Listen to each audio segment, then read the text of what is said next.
Hello दोस्तों, मैं आपके सामने फिर से हाजिर हो चुकी हूँ एक नई स्टोरी लेकर। अगर आप लोगों को यह स्टोरी पसंद आए तो मुझे कमेंट में ज़रूर बताइएगा। हम अक्सर भगवान के सामने प्रार्थना करते हैं कि प्रभु मुझे ये चाहिए, मुझे वो चाहिए।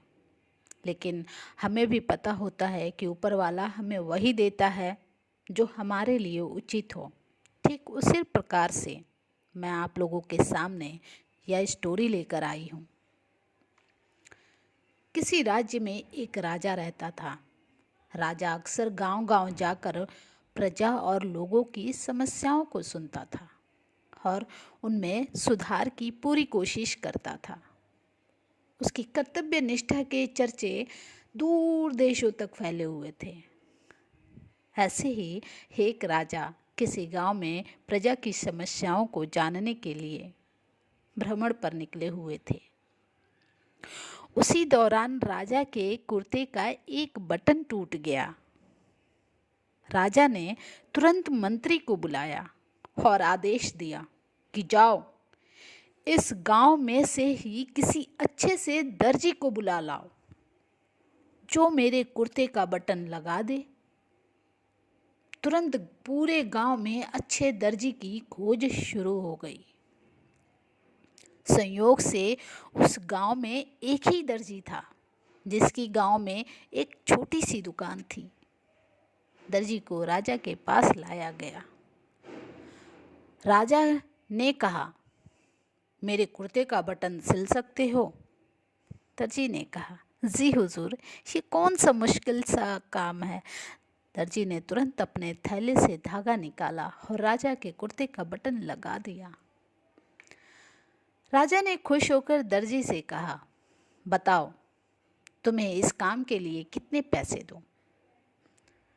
दर्जी ने कहा, महाराज, ये तो बहुत छोटा सा काम था, इसके मैं आपसे पैसे नहीं ले सकता।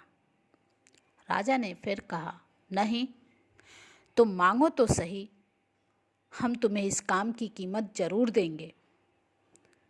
दर्जी ने सोचा कि बटन तो राजा के पास ही था, मैंने तो बस धागा लगाया है, मैं राजा से इस काम के 2 रुपये मांग ही लेता हूँ। फिर से दर्जी ने मन में सोचा, मैं राजा से अगर 2 रुपये मांगूंगा तो राजा सोचेंगे कि इतने से काम के इतने सारे पैसे मैं मांग रहा हूँ। कहीं राजा ये ना सोचे कि बटन लगाने के मेरे से 2 रुपये ले रहा है तो गांव वालों से कितना लेता होगा ये दर्जी। यही सोचकर दर्जी ने कहा, महाराज, आप अपनी स्वेच्छा से कुछ भी दे दें। अब राजा को अपनी हैसियत के हिसाब से देना था ताकि समाज में उसका रुतबा न छोटा हो जाए। यही सोचकर राजा ने दर्जी को 2 गांव देने का आदेश दे दिया।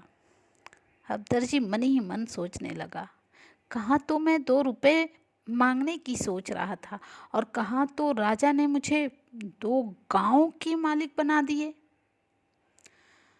दोस्तों, हम लोग भी उस दर्जी के समान अपनी क्षमता से सोचते हैं और भगवान से कुछ न कुछ अपनी हैसियत से मांगते हैं, लेकिन क्या पता ईश्वर हमको उनकी देने की क्षमता के अनुसार कुछ अच्छा और कुछ बड़ा देना चाहता हो। गीता में भगवान श्री कृष्ण ने कहा भी है, कर्म करो, फल की इच्छा मत करो। जब आप भगवान पर सब कुछ छोड़ देंगे तब अपने आप वह हिसाब से दे देगा। धन्यवाद।